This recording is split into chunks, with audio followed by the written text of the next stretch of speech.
salaamaaleykum mbokk yi ñu leen nuyu ku nekk turam ak santam di am mbégte heure bu nekk ci bëccëg yi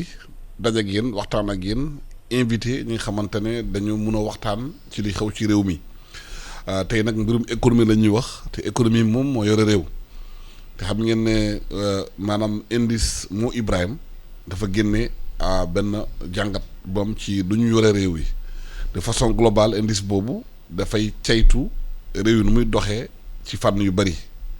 waa indice bi constaté na ci Afrique ci mbirum démocratie globalement am na lu wàññeeku ci loolu waaye ba loolu indice bi tamit nee na Sénégal am na progrès yi mu def dugg na ci maanaam top 10 bi maanaam 10 pays africains xamante ne ñu ngi ci waaye Île Maurice ba léegi moo raw Sénégal bu baax a baax même bu fekkee tamit Gambie am nay progression yu bëri lan mooy indice mu Ibrahima lan moo tax mu intéressé ñu ak ban impact la indice boobu di am suñu réew te dans le même temps gis ngeen Fonds monétaire international FMI ñëw na fi gis suñu koppar càmbar ko naan ñoom FMI nu ñuy teerlee programme bi ci réew mi jaar na yoon mais est-ce que Sénégal bi nekk Bakel Fongolembi nekk Saraya nekk Djidakhaar nekk fa lay xamante ne moom mooy Sibassor yéeg na loolu ci poosam ci impactam moo tax ñu am ay kàngam di waxtaan ak ñoom ci loolu ñu ngi yegg Fallou Cissé kenn du ko présenté moom mooy directeur de l'Institut africain pour la bonne gouvernance ak kii di Lamine Ba Mamadou Lamine Ba moom moo yore directeur de l'environnement des affaires à l'APIX te APIX xam ngeen ne moom dafa bokk ci xamante ne day wutal réew mi koppor ci ay financement yu bëri Fallou nee nañu indice moo Ibrahima pour suñu auditeurs yi lan mooy indice moo Ibrahima lan la signifie. asalaamaaleykum Alassane maa ngi lay nuyu di nuyu sama naataango Mamadou Lamine Ba di nuyu mbooleem ñi ñuy déglu indice moo Ibrahim benn indice la boo xam ne fondation bi ñuy wax fondation moo Ibrahim moom moo ko tëgg nga xamante ne nii dafa jëm si di saytu jéego yi nga xamante ne nii réewu Afrique yi toll si juróom fukk ak ñeent jéego yi ñuy amal jëmale si wàllu gouvernance gouvernance nag fondation moo Ibrahim ñoom buñ koy wax wala indice Ibrahim de la gouvernance en Afrique ñoom buñ koy wax dañ koy tënk si ñeenti poñ bu njëkk bi mooy wàllu sécurité état de droit beneen bi mooy wàllu participation droit ak inclusion beneen bi troisième bi di wàllu développement économique maanaam opportunité économique yi nga xamante ne ni réew mi am na ko ñeenteel bi mooy li ñuy wax développement humain nga xamante ne ni day jëm si lépp loo xamante ne nii day tabax doomu aadama bi te di ko jàppale ci dundinam ren nag ñu yokk si lu bees jëm si baatu askan wi pour xool askan wi ñoom naka la ñu gisee li nga xamante ne nii noonu la ñu yoree seen réew yi donc si juróomi poñ yooyu si le indice moo Ibrahim daal di tënku pour wax réewu Afrique yi naka la ñu taxawee si wàllu gouvernance loolu dafay baax a leeral ndax gouvernance dafa nekk tool bu yaatu boo xamante ne ni saa yoo siy dugg war nga wax ban buntu ngay duggee te boo duggee it war nga wax ban waar nga nar a bay donc kon ñu xam loolu donc rapport bi indi ay constat yoo xamante ne nii maanaam dina dal xel yenn saa wante yenn saa yi tamit dina jur njàqare ndax si li ñu mën a jàpp daf ne boo seetee 2010 ndax rapport bi mujjee 2010 ba 2019 la daf ne boo seetee 2010 ba 2019 si wàllu gouvernance réewu Afrique yi naam def nañ ay jéego wante ba tàmbalee 2015 ba 2019 dafa mel ni maanaam dox bi dafa xaw a yéex jëm ci améliorer gouvernance bi wante nag si at bi mujjee waxuma la sax dox bu yéex mais dañoo sax daal di dellu ginnaaw donc loolu muy constat di jàngat boo xamante ne nii bu doy waar la. waaw alors léegi ani lan moo si taxawaayu Sénégal. si ni nga xamante ne nii noonu lañ koy jàngate li waral sax wàññeeku maanaam dellu ginnaaw boobu si gouvernance foog ñu leeral ko dafa fekk ne ñeenti poñ yooyu ñu wax boo ko jëlee dafa am ñaar yoo xamante ne nii réewu Afrique yi dañ see dellu ginnaaw lool. muy poñ yoo xam ne mën nañ ko tënk sax si wàllu politique muy lan muy sécurité ak état de droit dañ si dellu ginnaaw beneen bi moo di wàllu participation inclusion ak droit maanaam droit civique droit politique yi sécurité individuelle sécurité collective yooyu état de droit en lutte anticorruption yu demee noonu yooyu dañ see dellu ginnaaw ñaar yi nga xamante ne nii ñoom ñoo tane te doonte foofu sax tane rek la ñuy wax ndax dafa mel ni doonte delluwuñ ginnaaw mais mi ngi rasu ñaar yooyu mooy wàllu développement économique bi ak wàllu développement humain bi. ñaar yooyu doonte defuñu si ay jéego yu am solo dafa mel ni sax mi ngi xaw a. maanaam waaw dox baa ngi gën a yéex ba léegi. donc ñeent yooyu noonu lañ tëddee bu ko defee Sénégal nag moom wax nga sànq maanaam ne dugg na si top 10 bi maanaam boo xoolee si 10 yu njëkk yi maanaam day nekk 9e wala yu demee noonu loolu effectivement bon lu am la mais xam nga si wàllu liggéey yu mel nii maanaam rang bi amu ci solo trop. ndax rang moom tekkiwul dara. boo xoolee. ndax tey boo demee si ab classe mën nga gis koo xam ne premier semestre dafa jël 2e am moyenne 17 2e semestre mu jël 2e toujours am moyenne 13. kooku xam nga boo xoolee rang am mi ngi même rang mais boo xoolee dafa dellu ginnaaw lool si moyenne am. donc moo tax. genre indice yi bu ñu koy analyser rang bi du am solo.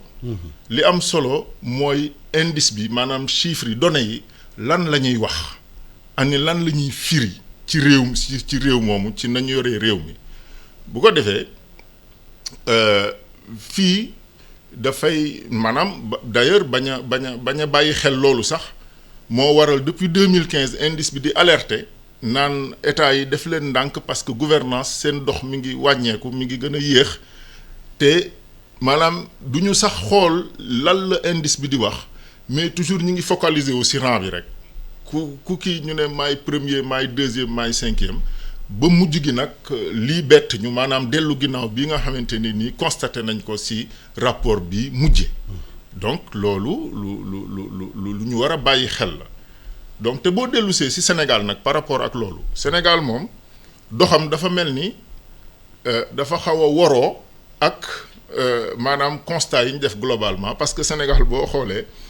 dafa mel ni moom ci wàll ya nga xamante ne nii moom moo gën a sooxe ci Afrique dafa mel ni moom foofu la am ay points yi gën a baax maanaam jëm ci wàllu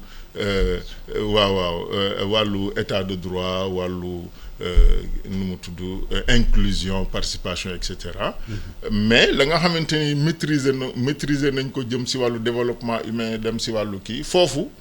doxam dafa xaw a gën a yéex mel ni foofu tam dafa xaw a rasu. donc muy kii bu am solo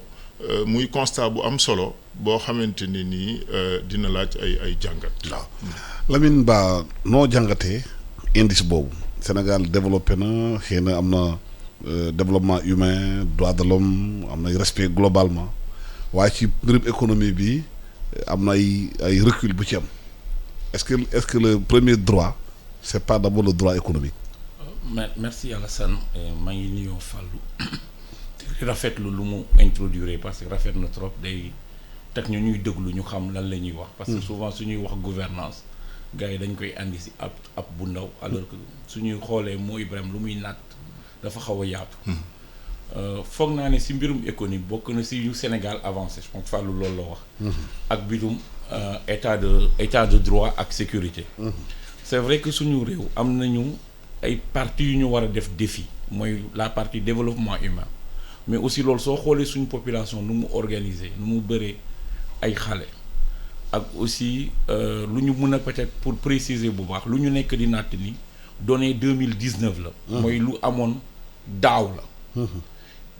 lu si tuuti rapport bi lu mu si wax aussi peut-être ba mois de mars 2020 lu si xew. donc yenn yu mujj yu am yëpp defu ko donc. constat yu mag rapport bi lu muy xool et je pense ça c'est global même dans le monde gis nañ mbirum gouvernance globalement dans le monde dafa am loo xam ne peut-être dafa wàññeeku mais je pense Fallou lu mu wax suñu xoolee Sénégal c'est comme moom mu ngi ci train d'homme boo xam ne gouvernance bi dafa xaw a gën a amélioré wu suñ jëlee par rapport à situation 2010 et jël bi situation 2014 2015 même par rapport à la situation 2018 maintenant suñu xoolee lan moo tax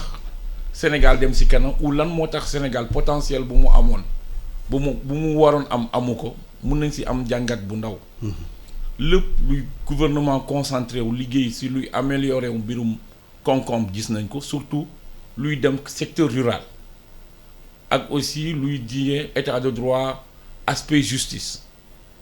rapport bi loolu soo xoolee ci Sénégal xaw nañ ko participation aussi lu ñuy wax participation nu ñu koy xool nu gouvernement nu ñu koy xoolee est-ce que élection yi suñ ko defee population yi dañuy dem voter normalement est-ce que préparation bi gars yi élection yi gars yi waxtaan nañ ci lu bëri après ñu ñëw si soo xoolee lu ñuy wax collectivité territoriale parce que loolu aussi su gouvernance ñu bëri nañ ko xool est-ce que nit yi seen doom yi suñ juddoo dañ leen di déclarer est-ce que nit su wàññeekuwee ci population bi am nañu réflexe dem si mairie bi ne tel wàññeeku na parce que loolu aussi dañ koy natt si gouvernance niveau individuel la parce que loolu responsabilité man souvent lu may gouvernance mooy responsabilité c'est-à-dire que lan mooy man lan lay def pour mbir yi dem si kaw yan règle la ñu d'accord aussi pour mbir yi dem si kaw suñu d'accordé si règle yooyu duñ si gën dañuy d'accord doxal loolu donc suñu xoolee partie boobu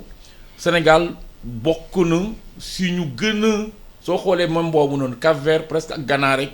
moo nekk kanamu Sénégal ak Rwanda si monde si Sénégal si 54 pays maintenant soo demee si économie suñu gisee dernière année yi mun na Sénégal si loolu la gën a avancé mais am na benn point peut-être bu ñu si taxaw mooy infrastructure de connectivité c'est vrai que gouvernement bi def na ci effort yu bëri mais données 2019 yi jëlangul lépp lu ñu mujj def mooy ay paiement mooy inclus parce que lu bees lu rapport bi yokk mooy inclusivité nu muy xool mooy nit yu dëkk ci comme loo doon wax ay pays zone frontalière yi wala zone enclavée yi naka la ñuy accéder ci courant naka la ñuy accéder ci ndox naka la ñuy accéder ci internet parce que rapport bi day xool loolu yëpp xool est-ce que ñu dëkk Dakar rek la ñu am ñoo am lépp xaalis bu gouvernement bi di am wala ku dëkk Fongolemi wala ku dëkk Marsassoum même droit la am parce que loolu la ñuy xool aussi c'est-à-dire que ñun yëpp citoyen lañu ci pays bi normalement xaalis bu ñu bokkoo impôt ñu def ko benn suñ koy distribuer dañu war a jox ñun yëpp même gëdd bi donc rapport bi xool na loolu Sénégal c'est vrai que ci yooyu mu ngi avancé maintenant suñu xoolee aussi lan moo gën a important li ñuy xool ci pays mu mel ni Sénégal soo xoolee population Sénégal du ñu pays bu rëy bu am population bu rëy ñun ngi dans les pays yu ñuy compter ay moins de 20 millions d'habitants soo ko rapporté ci ñun lu ñuy dépenser ci éducation rapporté au pays dañuy gis ni dañuy dépenser lu bëri maintenant question bu portable bi ñu wax mais suñu comparer ñoo xam ne parfois dañuy dépenser lu ëpp loolu seen efficacité moo ëpp suñu boss donc loolu aussi il faut ñu wone ni que rapport bi ci loolu nee na genre Sénégal war na ci def effort la même chose ci santé mais lu ñuy xool ñun lu ñuy wax mbirum bu ñuy xool lu ñuy wax solidité environnement des affaires justice gis nañ ni que Sénégal si yooyu kii bi mu ngi continuer maintenant défi yi mu ngi sur la partie je pense mën naa tànn développement humain mais soo xoolee lu nekk développement humain da ngay gis ñaari affaire ñu ngi foofu mooy nu ñuy accéder santé nu ñuy accéder services sociaux su ma béyee aussi sama béy bi si àll bi naka lañ koy génnee ba mu ñëw si marché yi am na benn aussi si rapport bi parce que rapport bi aussi parfois dañ koy fàtte wax ku ko xalaat ku ko ne ñu liggéey ko africain la mooy premier rapport àdduna boo xam ne africain moo xalaat jël si xaalisam joxe ko ñu xalaat donc koo xam ne Soudan la dëkkoon donc yenn problème yi xamoon na ko boo si aussi xool aussi am na lu ñuy xool lu important sur la partie sécurité ñun Sénégal bu bari war nañ si bay xel parce que dañuy xool yow sa sécurité dëkk dañ koy xool mais dañuy xool sa sécurité sa dëkkandoor si sa sécurité dëkkandoor baaxul même yow sa sécurité su baaxee suñu boolee note bi sa sécurité mën na wàcc si suuf donc loolu yëpp suñ ko xoolee souvent man dama koy wax ñu bëri rapport moo Ibrahim mooy en général rapport bu gën a objectif adapté si suñu condition Sénégal mais nag mun nañ jàngat parce que ay rapport bi ni soo koy analyser am na évolution yu bees yu ñuy natt yoo xam ne année yu passé nattuñu ko woon mooy tax kii lu muy wax parce que léegi suñu jëlee données yi lu mu wax mooy par exemple gouvernement yu mu def si chiffres yi système statistique lu ñu muy génnee dañuy interroger ay nit si dëkk bi ñu wax leen yéen loo leen sentir sans données ñu jël boole est-ce que nit yi lu ñu sentir ak données yi lu ñu wax est-ce que même méngoo na donc suñu xoolee si Sénégal si loolu aussi gis nañ ne que différence bi bëriwul trop donc suñu xoolee su ma ça veut dire que Sénégal continuer na progresser benn yoon la classé nañ ko si fukk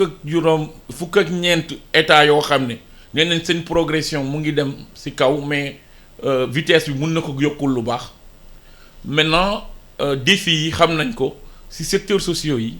connectivité bi la ñu war a def plus d'efforts pour le Sénégal. Fallou rapport bi dañ ko def avant xëy na pandémie di bi am entre temps pandémie bi am na par rapport 2019 la yem pandémie bi am na gis nañu Sénégal bokk na ci ñaari pays performance yi àdduna mooy deuxième mondial pour gestion pandémie bi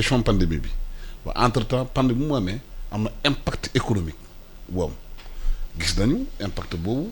xëy na moo tax xale yi léegi di daw di dugg ci gaal yi di wuti fu ñu amee sutura feneen bu ñu xoolee loolu kon rapport bi fu mu yem ak li xew diggante bi am na safaano bu bari parce que bu ñu defaatoon rapport tey xëy na am résultat yu mel nii. waaw je pense que rapport bi génn na loolu wane ne doonte li ñu constaté maanaam war nañ ko bàyyi xel bu baax ndax dafa reculer wante war nañ gën a mën a tamit xoolaat ngir yëg ne li ñuy dellu ginnaaw ci wàllu gouvernance boolewuñ ci conséquence su pandémie bi ndax 2019 ci la données yi yam kon si li xel mën a jàpp donte comme pandémie bi dafa am ay conséquences économiques ay conséquences sociales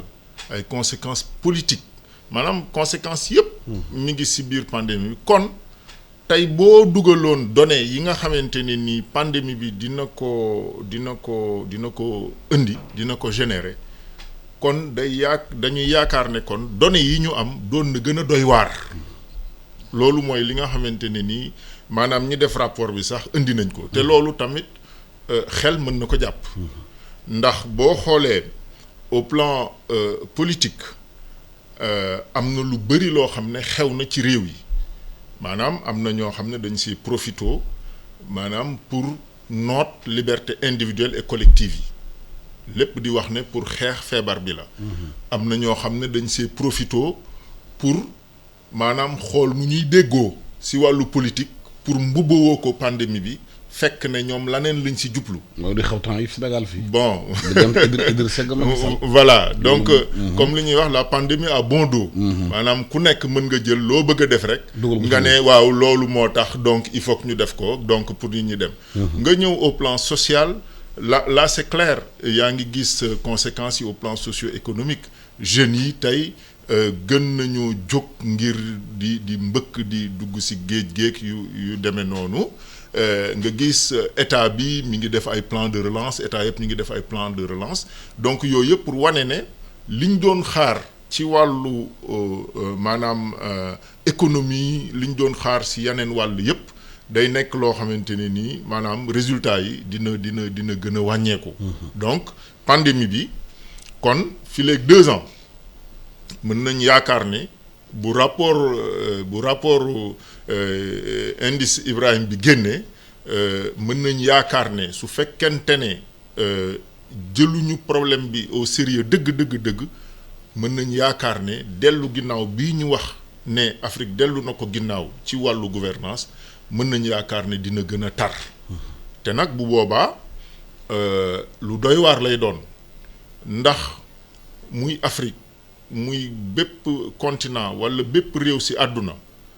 gouvernance mooy li nga xamante ne moom mooy téye réew saa yu sooxee dara dootul mën a dem maanaam fu amee crise gouvernance rek dañ koy sentir notamment ci secteur yëpp dootu leen am jàmm dootu leen am koom maanaam lépp mooy jaxasoo ci réew mi ndax gouvernance équilibre la boo xam ne moom mooy téye société bi. waaw bu ñu déggee rapport bi comme ni nga ko waxee jël en compte 2020 2021 ci pandémie bi xew bu ñu nekkee di wax rapport bi Sénégal nag ci top 10 bi kii di nekk Tambacounda bu yeewoo suba teel bu ne hôpital am na problème ticket pour faju Dakar fii am na yenn quartier tey amuñ ndox ndax si Sen'Eau bu ñuy remplacer SDE jox leen ndox bu ñuy naan dañu yaakaar ne rapport bi ñuy wax ni dafa safaanoo ak li am réellement ci réew mi. xam nga rapport bi ay données factuelles lay utiliser maintenant je pense qu'il faut ñu xool parce que soo xoolee ci Sénégal si nu ñu organiser seen système de santé ñu bëri gis nañ ne que organisation du système de santé par les districts wan na Sénégal am na système santé boo xam ne dafa résilient te accessibilité pour les populations en général bokk na suñu gën a am accessibilité ci système de santé loolu bokk na suñu jàngaaj ci Sénégal ci gestion pandémie bi loolu foog naa ni que suñu ñëwee di natt Sénégal loolu ñu dugal ko peut-être ci données yi foog nañu luy yokk peut-être place su Sénégal lay nekk loolu lenn la maintenant mbirum accès ci ndox parce que il faut aussi ñu parce que am na loo xam ne lu ñuy wax conjoncturel ak structurel je pense gouvernement du Sénégal xamoon na ni problème ndox lu jàmp la di defoon na benn programme lu ñuy wax long terme eau si loo xam ne defoon nañ ay montage ak ay projet yoo tax normalement 2022 si nattu gouvernement donc usine bu ñu nekk di def côté Mamel waroon dina pare ak forage yu ñu doon def toute la zone de Tassette ak aussi renforcement ndox bi fu muy jógee lac de Guiers lu ñuy wax programme 3 bi loolu normalement dafa ñëw pour déficit lu gouvernement si données lu ñuy wax véracité c'est-à-dire que si données gouvernement wane woon na que nit yi ñu nekk di yokku surtout taax yu mel ni Dakar Touba Thiès de fait que defuñu woon investissement par exemple dans les années peut-être 98 2000 ba 2007 ndox bu am bi day fa doon gën a tuuti ak nit yi lu ñu bëgg loolu si données gouvernement am moo tax gouvernement defoon benn programme prioritisation investissement u ne léegi nañuy investir si ndox si 3 choses ñu diversifier d'abord ndox bi fu muy jóge parce que Dakar ndox bi yëpp lac de Guiers la doon génn normalement usine Mamel bi su pare dinañ am forage yi dinañ am ñu jóge ci nañ jóge lu jóge si géej bi ñu koy te loolu day nekk lu bees loolu xam nañ ko maintenant c'est que lu ñu gis si dernier mois yi Dakar su lu mu xool sama nattangoo yu nekk SONES di wax c'est question boo xam ne dafa am pic donc pic bi mun na justifier wu par peut-être que demande bi moo gën a augmenter wala aussi parfois les programmes de maintenance yu ñu nekk di def parce que dañu nekk ci phase bu ñu nekk def raccordement yi c'est-à-dire que raccordement yi donc su ñu def raccordement yi dañuy obligé parfois suspendre un peu maintenant loolu noonu ñun souvent damay tooñ ñi ñun ñu dëkkoon avant côté Mamel amuñu woon problème coupure mais temps yi gisoon nañ de temps en temps même si que comment on appelle affaire yaa ngi amélioré wu nànk-nànk donc c'est pas du lu nouveau lu loo xam ne par exemple année prochaine suñ ko joxee données Sénégal pour man dina ko affecter négativement parce que loo xam ne la mu ngi déjà dans les données yu ñu am parce que soo xoolee parce que mbirum ndox bi sa rapport bi lu muy gën a xool day xool mooy ñu nekkul Dakar mu nekk si biti surtout béykat yi naka la ñuy est-ce que ndox taw rek la ñuy béyee ou dañuy am ndox boo xam ne irrigation lay ñëw loolu laa doon wax si début bi et suñu xoolee Sénégal def na effort bu bëri suñu la wax culture irrigation donc soo xoolee si dernière année yi c'est vrai que effort bu Sénégal war a def dëgg-dëgg et loolu xam naa sama naataango yu nekk statistique ak ministère de l'agriculture ñu ngi koy liggéey c'est que il faut que de plus en plus ñuy rapprocher suñu publication données yi parce que souvent soo xoolee Sénégal même suñu pal données 2019 collectées da ngay gis si données Sénégal yi données 2018 la loolu effort bu ñu war a def la parce que parfois day def dernier investissement yi wala dernier kii duñu ko refléter duñu ko actualiser donc loolu peut-être parce que même soo xoolee Sénégal dañ koy natt loolu suñu système statistique robuste na mais suñu qualité de données c'est-à-dire que suñu actualisation suñu système de données foog nañ ni ko war nañ ci def effort yu bëri donc soo jëlee ñaar yooyu nga dugal ko donc 2021 normalement Sénégal war na mën a nekk position bu gën a baax parce que suñ ko nattee ci santé suñu dugalee les facteurs de gestion de Covid nit yi d'accord nañ ko Sénégal def nañ bëri maintenant y a beneen feebar bu gars yi di xool mooy de plus en plus ñoom dañ koy xool de plus en plus World Economic Forum daf koy xool c'est-à-dire que feebar buy tax day tax ni soo yeewee su suba doo dem liggéey parce que loolu day si suñu xalaat dañuy wax day affecter productivité par exemple yow tey sa liggéeykat combien de fois si mois bi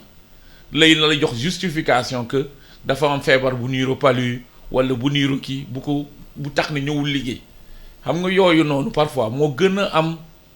moom la ñuy gën a joxe poids que par exemple gérer une crise xam nga crise du coobare état bi rek coobare loo xam dafa ñëw si biti dugg mais dañuy xool capacité état bi naka lay gérer yenn maladie yu ndaw yoo xam ne ay yu ñuy wax noonu genre ay yoo xam ne day empêcher temporairement nit mu mun a liggéey wala xale mun a dem école xam nga yooyu par exemple aussi am na rapport bi lu muy xool loo xam ne collectivités territoriales yi war nañ ci bay dox léegi mooy les points d'eau dans les écoles.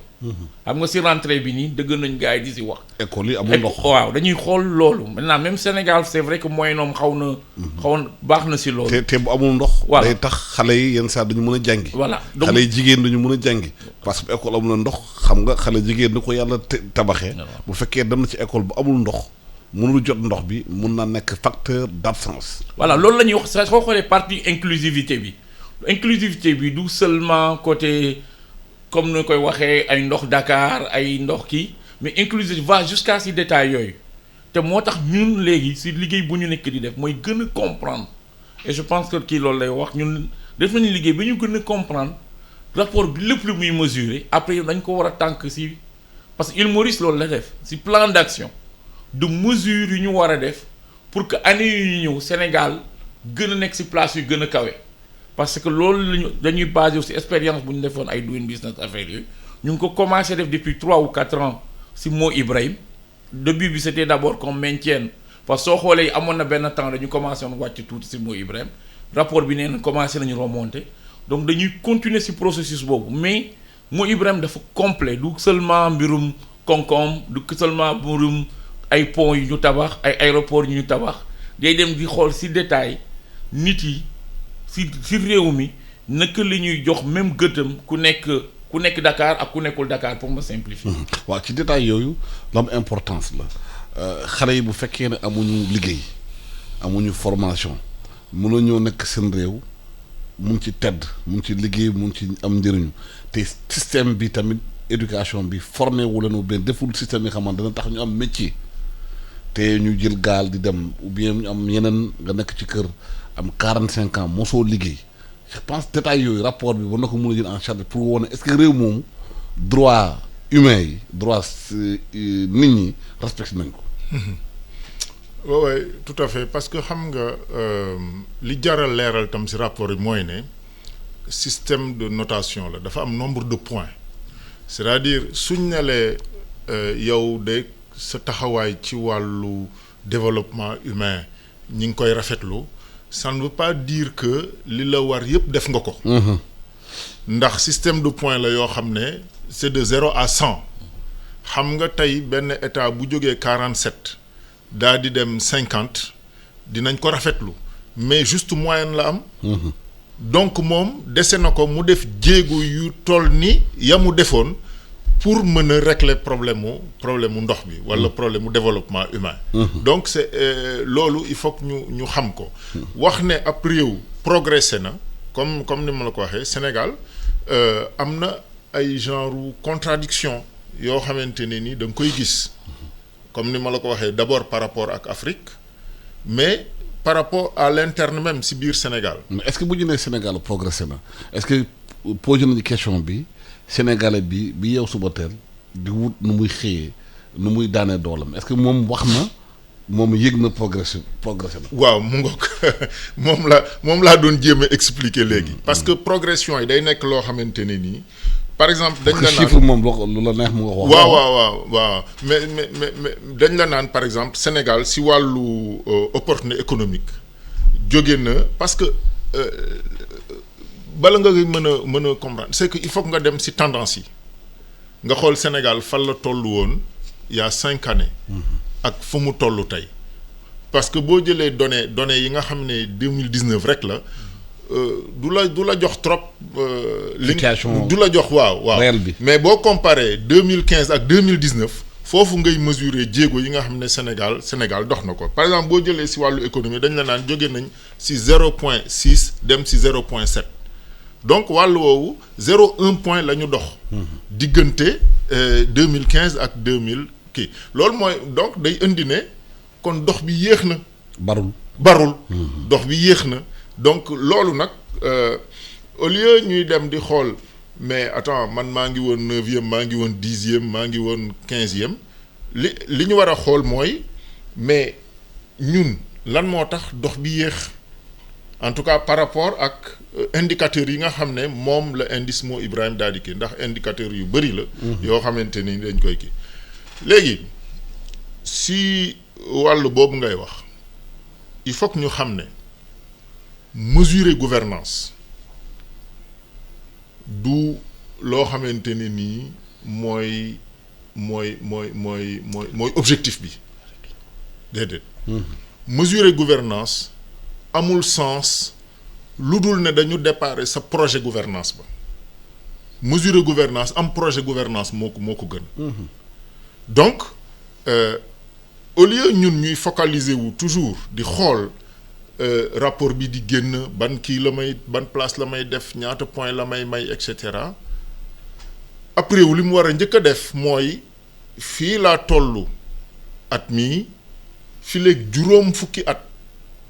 fii laa jëm te yoon wi laay xàll pour àgg ca nii laa fa nar a demee jumtuwaay yii laa soxla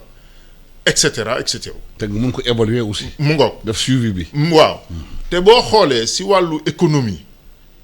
mais loolu ñun depuis les indépendances dañu am problème ndax ku ne xam na ne Afrique mooy continent bi nga xamante ni nii maanaam suñu boroom lépp luy ressource naturelle jagleel nañu ko wante nekk na loo xam ne daf mel ni ab teen la boo xam ne yeneen xeet yi yeneen continent yi ñoo di fi roote di yóbbu ñun ñi nga xamante ne nii ñoo fi dëkk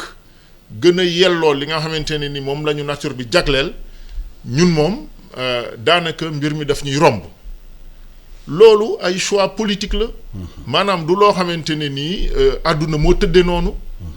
déedéet àdduna tëddewul noonu ay choix politique la yoo xam ne ñun ñoo ko def ñun ñu Afrique ñun ñoo toog ba mu neex ñu jël suñu bopp jébbal ko yeneen réew yi jébbal suñu bopp yeneen xeeti jébbal leen suñuy ressources wàllu économie tey li njëkk ci wàllu woowu bu ñu dépassé li nga xamante ni nii mooy dàttu lépp muy éthique ak valeur loolu fu mu amul dara mënu fa am bu loolu weesoo parce que bu ñu nee ay ressources humaines lañ war a am li jiitu ci loolu du ay bii titre la am bële université la jànge bële diplôme la am loolu baax na mais tarbiya bi ñu koy tarbiya ba mu am lu mu jomb am lu muy rus am loo xamante ne nii lu àdduna du duñ ko ca fekk maanaam am loo xam ne jomb na ko diggam ak askanam digganteeg moroomam digganteeg sax mbindeefu yàlla yi loolu mooy li jiitu ñu war ko tabax ci doomu aadama yi bu loolu weesoo nag ñu am système de formation ak jàngale boo xamante ne nii day dëppoo ak li nga xamante ne day jox nit ki dignitéem te liy jox nit ki dignitéem mooy mu mën a liggéey di suturlu amal réewam njëriñ amal famille am njëriñ amal askanam njëriñ amal boppam njëriñ loolu nag mënul nekk ci système boo xamante ne nii yow sa wàllu bopp ki lay jàngal moom objectif am mooy noter la yow miy jàng soxlawoo dara lu dul am note boo jàllee classe supérieure boo nekkee seconde bu ñu la laajee loo jàngoon troisième fàtte nga ko parce que yow la intéressé woon mooy nga am moyenne jàll walla nga am sa BFM walla nga am et cetera donc loolu système la boo xamante ne ni mënuñu ci tabax mënuñu ci développer ay réew mais suñu doon jàngal suñu tarbiya ba pare jàngal ñu loo xam ne saa yoo xëyee suba da nga koy jëfandikoo parce que dafa amal njëriñ moo lay may nga liggéey moo lay may nga suturlu bu boobaa dañuy nekk ñoo xamante ne nii maanaam wàllu fii ñu toll maanaam di doon nañ ko weesu bu yàgg point bi baneen bi nag bi nga xamante ne nii moom tam lañ war a tegaat ci table bi mooy suñu digganteeg yeneen réew yi suñu digganteeg àdduna bi Afrique il faut ñu xoolaat suñu relation au monde mënul wëy mënuñu des di nekk ñoo xamante ne nii dañuy noot saa su nekk noot ñu ci esclavage noot ñu ci colonisation jox ñu ay indépendance yoo xamante ne nii ci tur rekk la ñun ci suñu wàllu bopp mel ni dañoo tànn jébbalu nangu loolu maanaam dafa mel ni sax ñoom suñ doon wax ne waa Afrique demal leen seen bopp sax dafa mel ni ñun ñooy taxaw ne déedéet ñun ñoo bañ ñun daal kii et cetera et cetera. foofu nag nga indee benn point bu am important mooy leadership parce que gis nañu ci Afrique de l'Ouest Ghana exemple la temps yi di raw na se bu yore Ghana changé Ghana génn àdduna ñu ngi koy ñaanal yàlla xare ko àjjana waaye liggéey bu mu def ci réewam tax na profondeur changement yu mu indi Ghana changé na. Sénégal Ghana yi ba daaw nañu bari fii di ñëw dugg si liggéey di gisutoo Ghana yi Sénégal léegi dafa mel ne ñëpp ñibbi nañ seen réew dem liggéey foofu est-ce que problème bi yëpp chiffres yi FMI Banque mondiale ay indice moo Ibrahim amul njëriñ bu dul réew mi ñi koy yoree am ful ak fayda bu war sëkk développer seen réew Sénégal yi gis seen bopp. xam nga wax ji foofu la yem. waaw wax bi xam nga moo tax rafetlu naa Fallou lu mu wax c'est-à-dire lu ñuy wax ni yëpp. amul sens su nekkee nit yi ñu dëkk Afrique wala ñu dëkk Sénégal lu ñoom sa ñoo jël seeni responsabilité moo tax ma la doon wax dès le début man gouvernance moo bu ma koy gën a nata mooy responsabilité boo am si sa koom-koom responsabilité boo am si say doom sa responsabilité boo am si sa dëkk xam nga soo jàngee Jerry Rawlings lu mu ñu jàngal c'est-à-dire que moom souvent soo liiree ay téeram yu bëri daf koy wax xaaruma nit yi dema liggéey na man wër na ma ne que liggéey naa parce que su ma génnee Ghanéens yi nu ñu may xoolee laa xam ne man liggéey na man mus naa fekkee benn anecdote ak foofu noonu dafa doon loolu dafa doon parce que dafa doon kuy dox lu bëri biiru Accra parfois sax day remplacer policier bi si di defar circulation si defar circulation bi man loolu gisal naa ko sama bopp xam nga loolu façon mooy leadership par l'exemple mooy leadership yoo xam ne aussi suñu xoolee suñu Sénégal kilifa yu bëri si loolu lañ commencé woon surtout si kilifa diine yi soo jàngee ay ñoom Sëñ Touba soo jàngee ay ñoom El Hadj Malick lu ñu jéemoon def si zaawiya yi wala si daayira yi wala si kii wala même muqaddam bi c'était de tàngat leen pour loolu je pense que far loolu si loo xam ne léegi de plus en plus ñu ngi koy dugal si suñuy jàngal parce que xoolee même Sénégal depuis 2 ou 3 ans am na benn priorité bu ñu jox formation professionnelle parce que am ressource amuloo capacité mun ressource bi amul la njëriñ parce que kuy da ngay soxla ku am capacité bi pour mu ñëw exploiter ressource bi xam naa kii loolu la doon wax. si mbirum Afrique jox na ko ressources yu bëri. et man souvent si xalaat wala si liggéey yu may def damay ne ñun suñu bopp nañu arrêté di tiñal nit yi ñoo ñëw jël si nañu xool ñun. ñun lan lañ def pour ñun ñu am capacité. est-ce que depuis ñu commencé am université depuis 50 60 ans lan lañ def si ay brevet ne lan lañ def si ay saxu xam-xam même su nekkee rôle état am na si doole trop mais rôle individuellement ku nekk si ñun am nañ si doole trop donc souvent foofu mooy différence entre état yi soo xoolee Ghana benn instant c'est une élite que ça soit seen société civile que ça soit seen parti politique que ça soit dañu d'accord si ay règles. ñu liggéey si règles yooyu mu am résultat même dëkk bu nekk suñu wet Cap-Vert loolu def c'est que Sénégal aussi suñu xoolee parcours bi commencé nañu am ay consensus sur yeneen question donc ñu ngi siy liggéey parce que c'est vrai que ñun Sénégal la ñuy nekk su ñuy gis Sénégal souvent soo nekkee foo dëkk je pense souvent yenn journalistes dañuy wax lu doxul bi la ñuy gën a gis lu doxi en général mais boo nekk ci xaaral réew ma daaneel vas-y mais soo xalee ñu nekk si biti parce que ñun tamit dañuy bouger tuuti soo déggee ñuy analyser si réew yi ñu xalaat ni ñu ngi dox Afrique souvent dañ siy lim Sénégal loolu tamit war na suñu soo xoolee même classement université yi parce que aussi loolu lu important la parce que je pense pas que classement luy permettre yow nga natt ku nekk si biti nu muy gisee nooy envoyé mais lu gën a important si yow et soo xoolee même état du Sénégal xaaruñu classement jógee souvent pour am suñuy programme c'est vrai que am nañ ay efforts yu ñu war a def même soo liiree rapport yooyu ñun lu ñuy wax en termes d'efficacité et d'efficience mais en termes de volonté en termes de tracer ay routes fu ñu war a dox soo xoolee tout récemment mois de septembre travaillé na sur PAP 2A ne suñu xoolee chocu crise bi fan la ñu war a jaar pour que 2023 résultats yi ñu woon ne war nañ ko mën a am ñu mun ko am loolu foog naa loolu Sénégal ces dernières années ñu ngi fixé cap lu ñuy wax fixé cap mu ngi siy def effort maintenant il faut que ñun ku nekk individuellement et je pense souvent am naa benn xarit su may waxtaan man de plus en plus peut-être il faut ñu assumer ko c'est-à-dire que l'appartenance ou la croyance ou le temps qu'on met pour la communauté parfois est plus fort que le temps qu'on met pour l'ensemble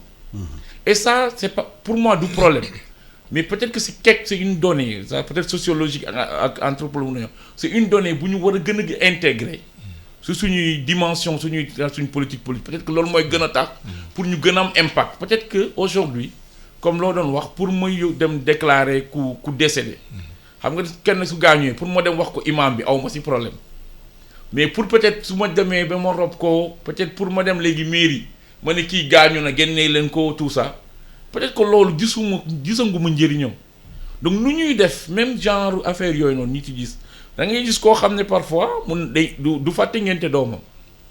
du ko fàtte wax goroom mais dina fàtte dem si mairie bi pour déclarer ko parfois aussi peut-être état civil bi parfois si village yi mun na sore par exemple man bu ma julli woon Goudomp pour ñu déclarer ma il faut nga dem di Sédhiou peut-être que aussi loolu mais léegi suñu xoolee accessibilité boobu état mu ngi koy wàññi donc lu ñu war a tabax surtout Sénégal mooy lépp loo xam ne ñun ñoo ko bokk yan règle la ñu d'accord ni que règle lañ koy d'accord suñ si d'accord yi ñu joxee temps bu ndaw 2 ans la 3 ans ou 4 ans pour ñu dérouler parce que aussi sooy def politique publique chaque fois nga freiner nga réviser day ralentir say process parce que loolu nekk di wax ci Ghana ci Cap-Vert ou Rwanda ou même Maroc il y a parfois une continuité dans le temps waxuma même si les gens changent parce que on dirait le cas de Ghana chaque 8 ans dañuy def alternance chaque 4 ans dañuy def élection mais le cadre il est là mais fixé. Le cadre est là et lu gën a important mooy parfois suñuy tànn nit yuy yore fonction technique yi la premier critère bu ñuy xool mooy compétence et après et après comme lii lu muy wax compétence rek doyul mais lan mooy sa iman lan lañ la xamee ci sa réputation est-ce que xamal nañ la ci réputation que intérêt ñu mbooloo bi nga jiital que intérêt sa bopp wala intérêt sa quartier yooyu yëpp dañ koy xool je pense que ñu ngi ci processus boobu Sénégal dinañ fa ñëw mais loolu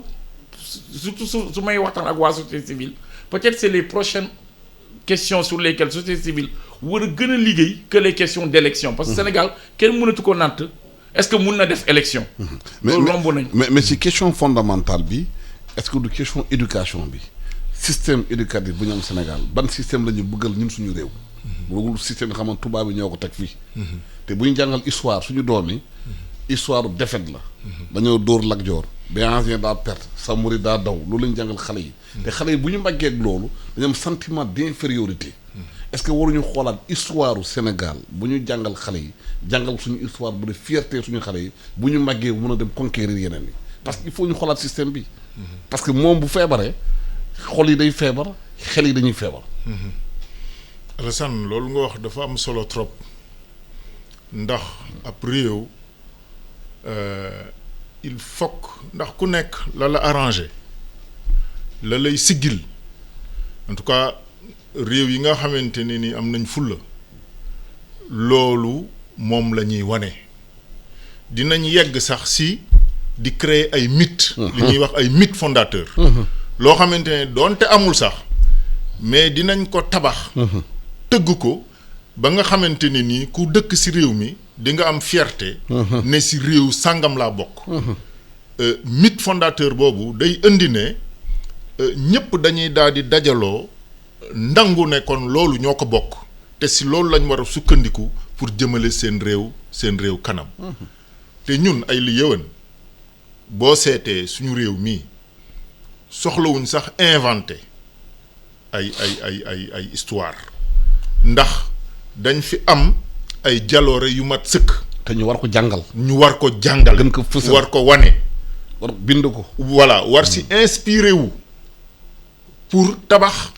suñu système de gouvernance war si inspiré wu pour tabax suñu système de suñu mode de développement moom la Mamadou Lamine doon wax sànq am na loo xamante ne nii réalité la ay réalité la c'est-à-dire naka la ñuy demee puiser si par exemple yenn réalité socio-culturelle yi donc pour tabax suñu réew wàllu système éducatif mais tey boo seetee au Sénégal les communautés expérience bi ñu am ci wàllu éducation waxuma enseignement de ñoom dañu boole enseignement ak éducation donc dañu am système éducatif mais loolu est-ce que ñu ngi koy capitaliser est-ce que bàyyi nañ ci xel pour tabax ñun ce qu'on appelle le système éducatif moderne encore que man gisuma ne dafa war a am ñaari système yu tàqalikoo déedéet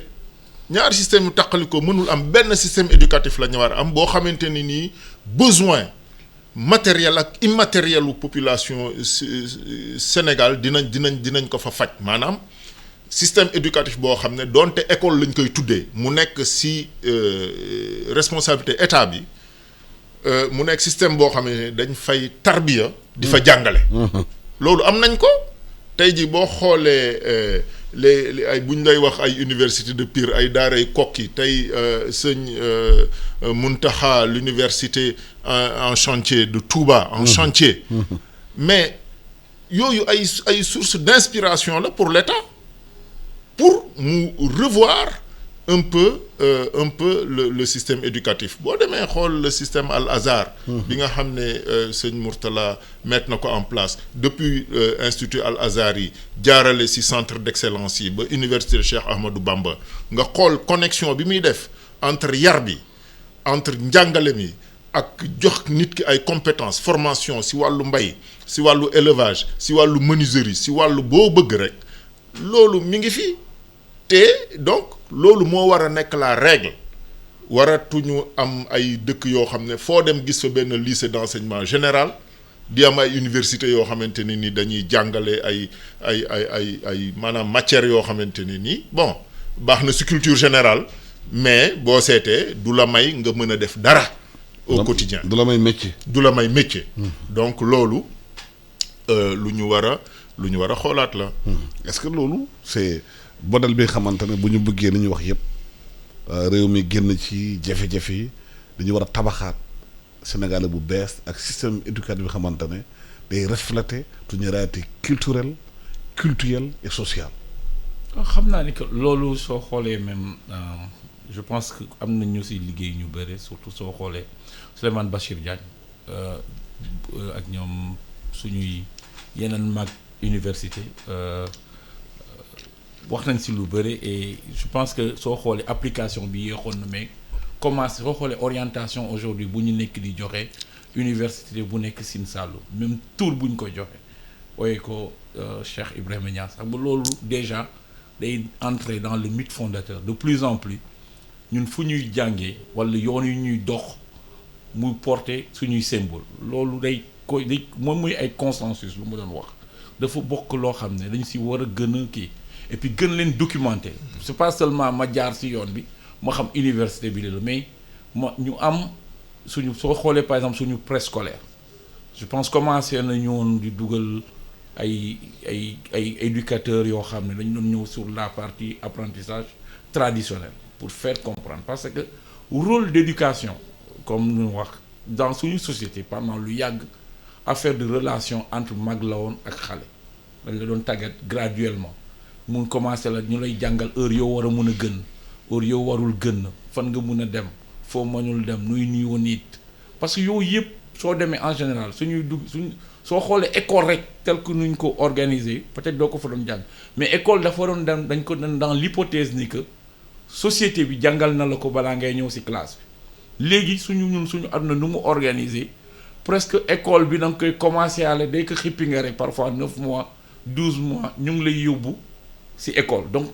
normalement réorganisation te pense léegi loolu lañ commencé il faut que école jël cette fonction comme nu mu koy waxee enseignement mais cette fonction aussi éducation pour la société parce que loolu règle de base société yi sooy waxtaan ak lan mooy def parfois différence entre nit yi mooy fondement culturel bu ñu la jox dès le début. loolu dafa important et ñu je pense d'accord nañ ci. je sais que le concept aujourd'hui de dire que am naa sens tuuti liggéey créa après CRES ce concept de dire d'éduquer un peu tout ce qu'on appelle enseignement traditionnel ou non formalisé dans le système soo xoolee léegi organisation ministère de l'éducation tu vois une direction qui est dédiée loolu lu commencé baax maintenant il faut qu'on aille beaucoup plus ñu am ay inspecteurs ñu même soo xoolee aujourd'hui soo jëlee suñu artisanat xam nga soo xoolee léegi commencé naa souvent damay wax élite Sénégal muy commencé décomplexé wu avant élite bi dafa doon caractéristique wu nu mu doon solwee mais léegi tu vois élite bi tendance bi de plus en plus mu ngi fësal suñu artisanat bi yooyu yëpp dafa bokk si parce que réew souvent nit lañ koy wax man souvent gars yi dañu ne nañu consommer local mais dama ne il faut d'abord ñu produire local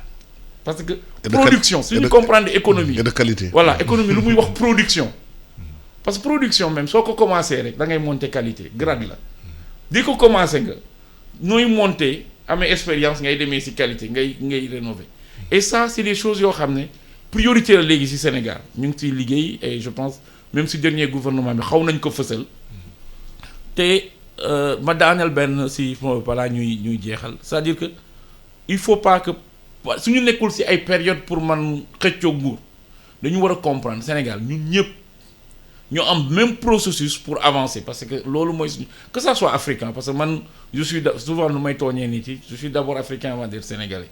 et ça c'est important pour ñu am ko et ça la capacité moo ci gën a compter. waaw temps bu ñu joxoon nag jeex na. maa la di gërëm de sant Fadilou Mbacké Cissé di directeur exécutif de l'Institut africain pour la gouvernance Mamadou Lamine Ba directeur des affaires climat des affaires au niveau de l'APIX ñu waxtaan ak yow ci réew mi naka la ñuy mën a tëggaate yi fii ànd pour réew mi avancer parce que kenn du defar Sénégal fekk Sénégalais seen bopp décidé wuñu defar seen réew. ñu ngi gërëm di leen sant di leen ñaanal yéen ak jàmm.